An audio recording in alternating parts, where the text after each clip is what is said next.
Everything that is explained in this video is summarized from CoinMarketCap. And also, please don't forget to support my channel for more XRP updates and some other cryptocurrencies as a whole. Now, take a look at this.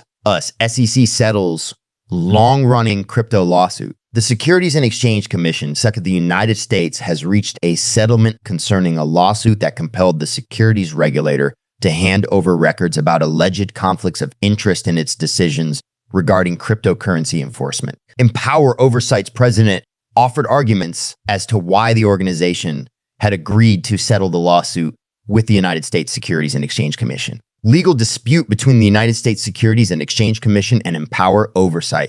It was reported by Law 360 that the United States Securities and Exchange Commission, SEC, and Empower Oversight reached an agreement this week to put an end to the lengthy legal dispute.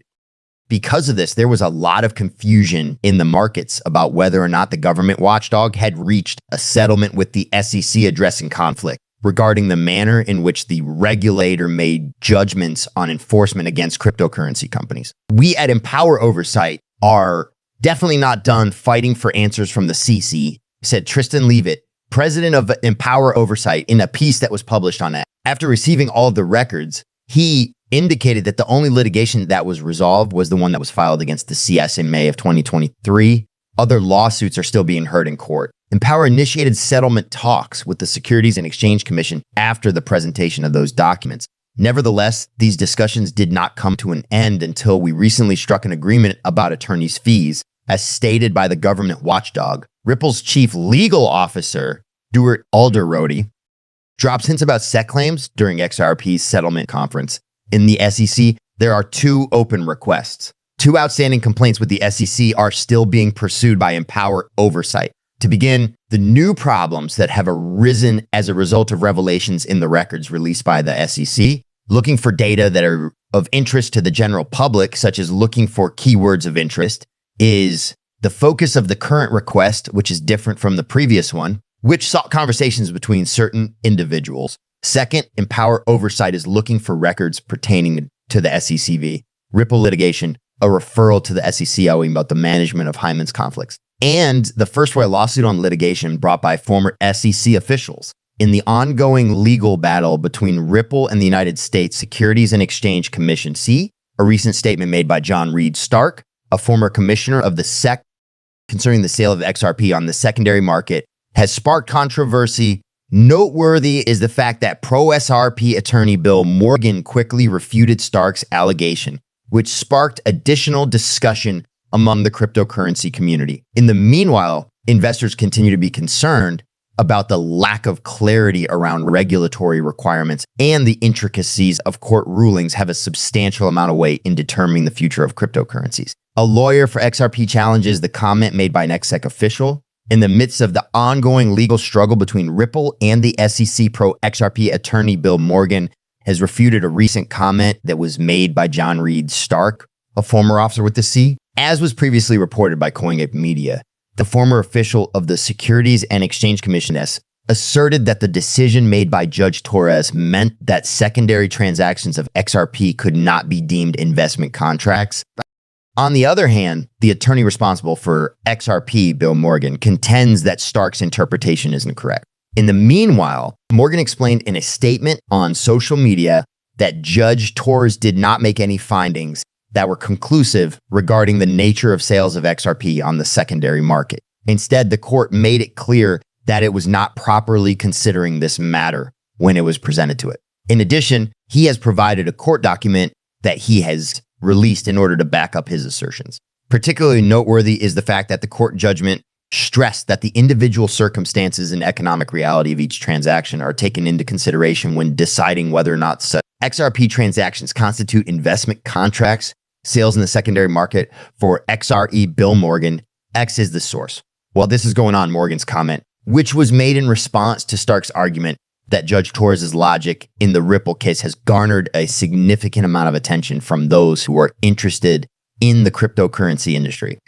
In order to provide some background information, John Reed Stark argued in a post on X that the decision made by Judge Torres implied that secondary transactions could not be considered investment contracts since buyers did not know the name of the seller. According to this scenario, it is possible that Garlinghouse and Alderodi were in New York City for the conference that was planned to take place. In addition, Terra distributed a screenshot of a document that was created during the period in which the court rejected the motion for an interlocutory appeal that was filed by the SEC against Ripple in the next hearing for Ripple versus. SEC is scheduled to take place on April 16, 2024, and it was made very plain in this document that all parties will be present for a final pretrial conference at that timetable. On the other hand, there was a provision for an additional meeting to take place prior to the final pretrial conference, although there was no date set for it. Counsel for all parties and the parties themselves were required to meet for a minimum of 1 hour prior to the day of the final pretrial session in order to consider the settlement of the XRP litigation that had been going on for 3 years, as stated in the document that was dated October 3, 2023, despite the fact that all of this evidence lends credence to the notion that Ripple's chief legal officer and chief executive officer may have been present in New York. For the settlement talk, no formal statements have been made regarding the meeting. The SEC is requesting a settlement fine of $2 billion. The Securities and Exchange Commission has been making efforts to convince Judge Annalisa Torres to render a final decision regarding the XRP lawsuit. The government agency is requesting that the court, as part of this verdict, impose fines on the cryptocurrency payment platform for violations of securities laws that amount to over $2 billion.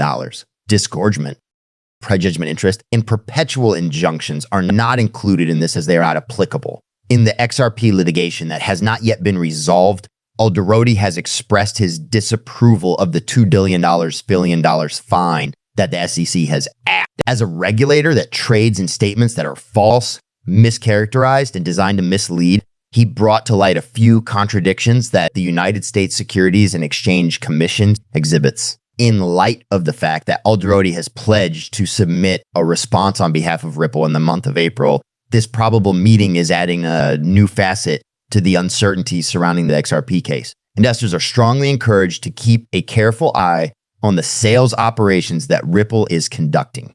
According to the calendars, Ripple will release 1 billion XRP coins with a value of $608 million on April 1st. This event will be presented to investors as part of Ripple's monthly sales process, and it has the potential to have a negative impact on the price of XRP in the weeks to come. This is even though various organizations like John Datton's Crypto Law are attempting to verify the accuracy of this information. The information that has been provided is not intended to be trading advice. There is no responsibility for any investments that are made based on the information that is provided on this page. Before making any decision about investments, we strongly advise conducting independent research and consulting with a knowledgeable professional.